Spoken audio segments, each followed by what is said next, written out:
Radio city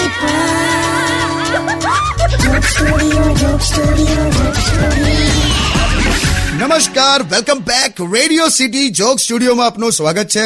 કિશોર કાકા આપણી સાથે જ બેઠા છે. કાકા, ફોન આવ્યો. હેલો હેલો હેલો હેલો હલા, ઉભા રહો. ઉપાડું છું ભાઈ. હલો. હેલો, કિશોર કાકા છીએ?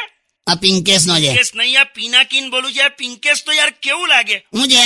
એ તો મેં છે ને શિક્ષક છું, એટલે મેં મારા જ ગામડે આવ્યો છું હવે સ્કૂલનું ઇન્સ્પેક્શન કરવા. તે આ બાળકોના ભવિષ્યનું શું થશે? હું થયું પણ મેં સ્કૂલની અંદર ક્લાસમાં ગયો તો એક શિક્ષક છોકરાઓને કેવું ભણાવતો હતો કે ધારો કે કોઈનું નામ મિક્કી હોય. હું મિક્કી મિક્કી પેલું મિકી માઉસ વાળું મિકી. હા, એ જ. પણ એટલે ઘણા બધા જણનું નામ મિક્કી હોય છે. હા, હવે જે હોય તે હવે આગળ વધ વાતમાં. હા, તો પેલો શિક્ષક ખરો ને એ કે ધારો કે મિક્કી પ્લમ્બર હોય અને તમારી ત્યાં નળ રિપેર કરવા આવે અને નળનો પેલો વાલ હોય ને વાલ એ હાથમાં લે ત્યારે એ વાલ્મીકી થઈ જાય. હું બોલે જા.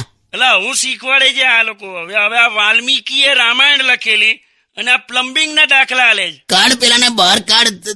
તું આવો અહીંયા જ ભણ્યો હોઈશ ને? ના ભાઈ ના, આ ગામ મને સેટ જ નતું થતું કેમ કે મારે ગામમાં છે ને લગ્નની પ્રથા જ નથી. એટલે અહીં તો છોકરી મોટી થાય ને એટલે સીધી દિવાલ કૂદીને કોખારે ભાગી જ જાય છે. કઈ ટાઈપ નું ગામ છે લા? મૂકી દે. Only on